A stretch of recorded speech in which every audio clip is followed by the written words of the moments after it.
welcome to the Career Refresh Podcast. I'm your host, Jill Griffin.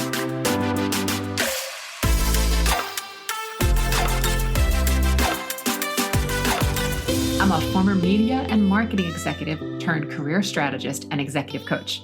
I spent my career working my way up and through the ranks of global organizations and startups, and today I show others how to do the same.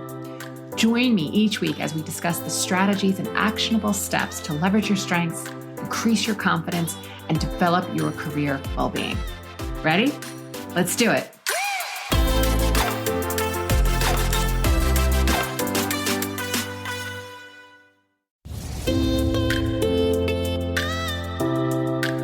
Hi, welcome to the Career Refresh Podcast. I'm your host, Jill Griffin.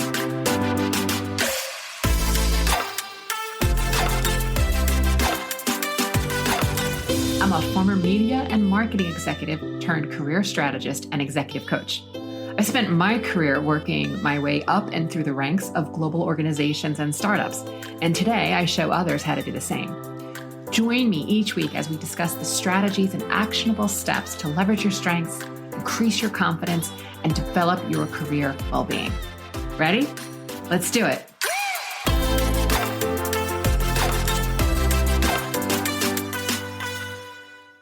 Hey there, this is the Career Refresh, and I'm Jill Griffin. All right, friends, this podcast is something that I've been wanting to talk about again for a while. I talked about this many episodes ago, but it is about how you change a belief, right? It is mindset. And mindset, a lot of times people are like, oh, develop a positive mindset, right? Mindset isn't about always putting a positive spin on something, or it's like trying to force yourself to believe something that you don't believe, because when you try to do that, what happens is nothing, right? That's like putting something on, a Post-it note in your bathroom mirror that sits in front of you and it just becomes wallpaper because you don't believe it yet. Or every time you see that thought, you think, oh yeah, and it almost like makes you feel a little bit bad, right? That's not what we're talking about. We're talking about finding the collection of thoughts and beliefs that you hold true and that you can repeat often. And even if you're like, well, I kind of believe it, but I don't always believe it, that's a good place to start. Your mindset shapes who you are and also what you're going to achieve, because your thought creates a feeling inside you. And then from that feeling, you're going to take an action or an inaction, right? Because everything we do in life is because of how we want to feel or because of a feeling we want to avoid. So much of the work that I do right now, as the marketplace is shifting, we still have low unemployment, we still have high wages, but as more and more layoffs are being announced, and they're being announced by the larger companies, and therefore with the larger companies, we all go, oh gosh, and then there's the adjacent companies that support, and they start making layoffs, and people start getting into their mind. And it's about management of your mind. I'm not saying it doesn't suck to get laid off. I'm not saying it doesn't feel uncomfortable to hear about layoffs. That's not what we're doing. It's really looking at the facts around your particular situation and deciding how you want to approach it. It's about reviewing and rethinking everything you know and believe about your thoughts, your career, your life, your reality, and what you're creating. And again, this is not positive affirmations. In order to create lasting change, you have to take small steps and then repeatedly look at those thoughts over time. I was just speaking to a client this morning, and we were talking about, okay, we're 4 months into the year. What do we want to create for the remaining 8 months of this year? Where do we want to be in, if we're looking at it calendarly, right? Where do we want to be in December? And if the idea is that you are going to be in a higher level position, then not getting a call back today, or not getting the response when you sent out the resume or you went on the interview and you haven't heard from them, that just becomes data.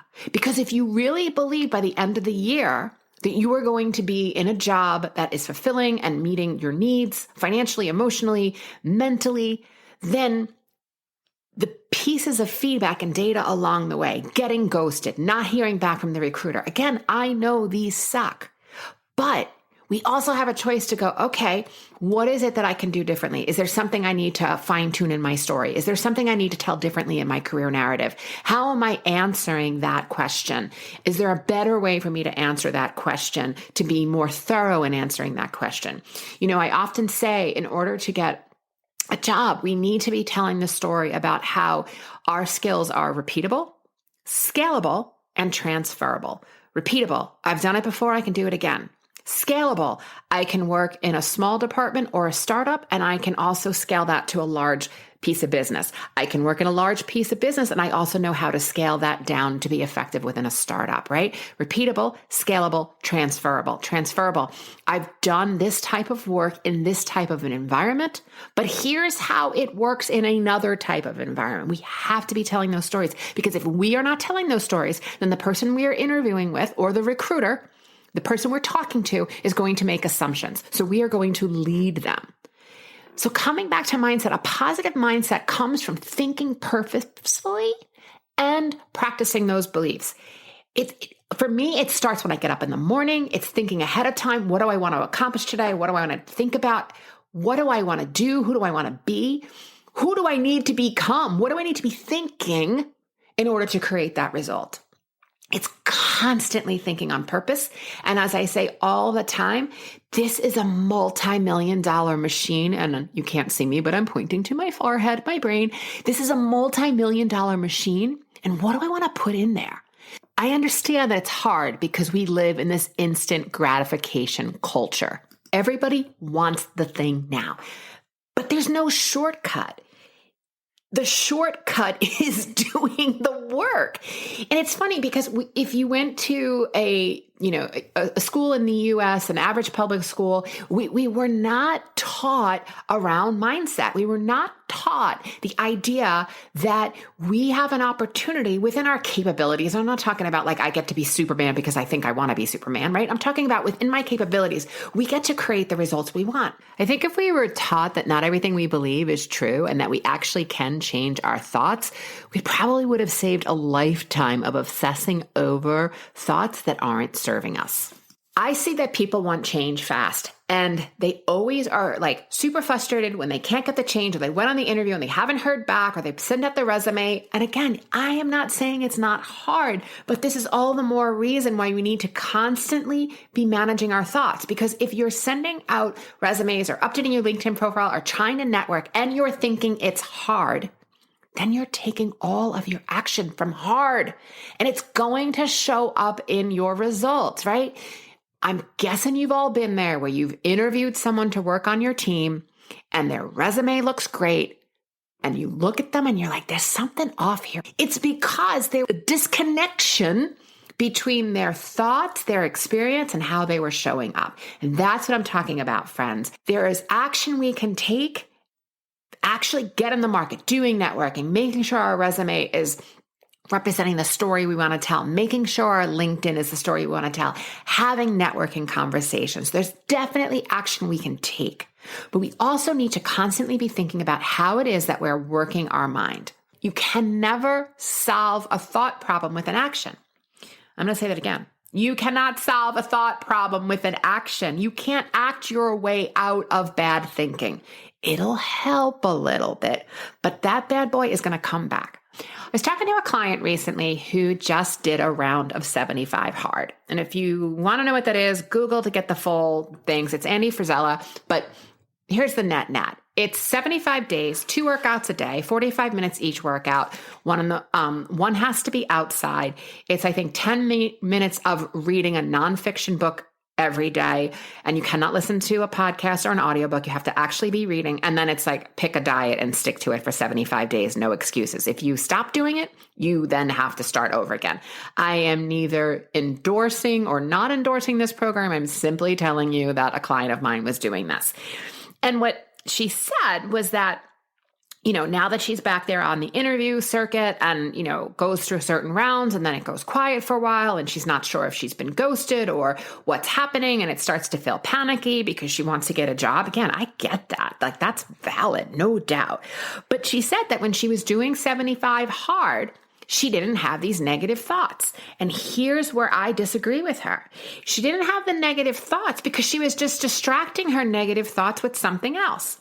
And then she said, well, when I was walking every day, I was processing, right? But processing is like therapy, which is super helpful. But in order to move forward, in order to have different thoughts, you have to spend time building them. It's like every time I have a negative thought, if I pick up social media or alcohol or food or an argument with someone, right? I'm putting something in between me so that I don't have to feel what I don't want to feel. For 75 days, working out 90 minutes a day, twice, 2 45-minute blocks, and doing all these other things, that's a distraction. Again, it's a good distraction, but it's a distraction and it kids us, because if we thought that taking that walk and processing what we were thinking was actually moving us forward, then we would have moved forward. But processing what had happened without processing your emotion, seeing what you're thinking today, seeing is it serving you? Do I want to stay in this? Do I want to sit in this dirty diaper? Do I want to think about this differently? That's what I'm talking about. Thinking about what happened is one thing. Doing like self-coaching for yourself and really asking yourself, is this serving me? That's where we want you to go. Because at the end of the day, if you knew that all the job interviews you were going on right now and you'd have a job in 90 days, how would you be thinking about not getting return phone calls or delayed responses or the failures that you've had along the way, or I didn't get the job? Again, I'm not saying it's not going to be disappointing, but you wouldn't let it stop you. If you knew for sure and you believed for sure that you were going to have a job, you wouldn't let these pieces of information, this feedback along the way, the ghosting from the recruiter, I've applied to 100 jobs off of LinkedIn and haven't heard from one of them. You wouldn't let it stop you because you would stay in belief. But that belief doesn't just happen. You have to build that belief. You have to find a thought. It's possible I can get a job. I'm willing to believe I can get a job.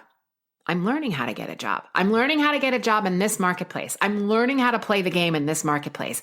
Those are the thoughts that then you can start revving on. You're like, okay, that feels a little bit better than I'm never going to get a job.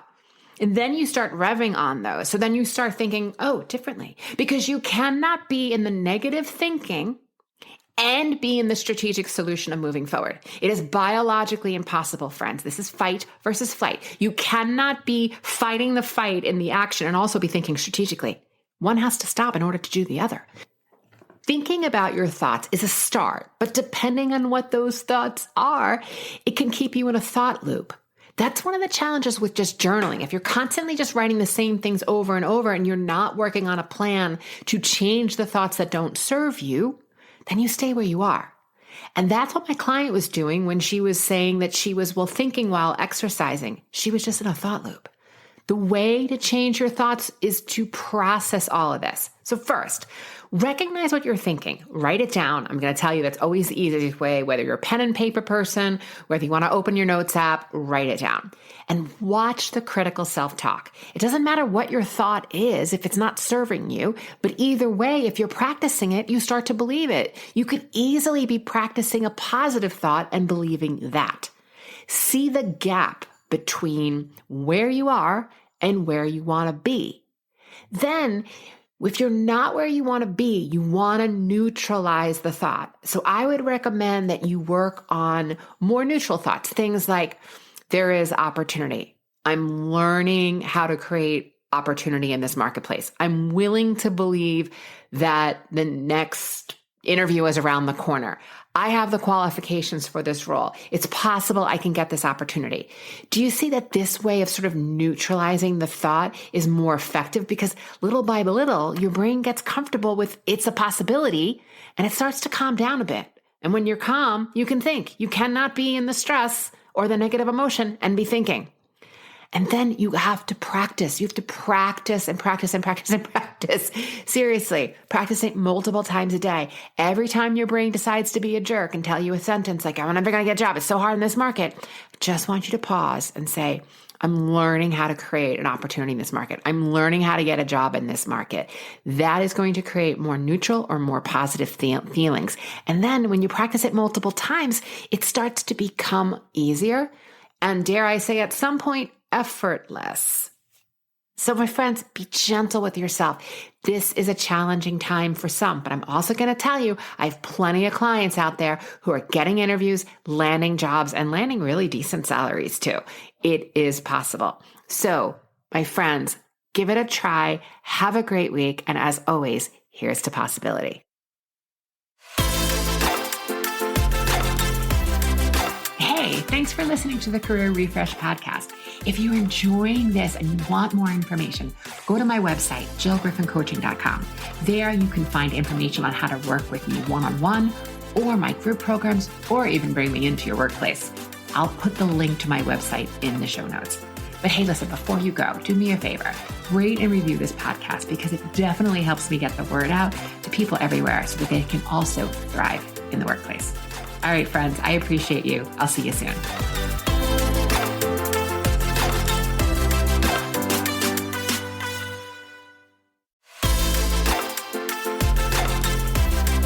Hey, thanks for listening to the Career Refresh podcast.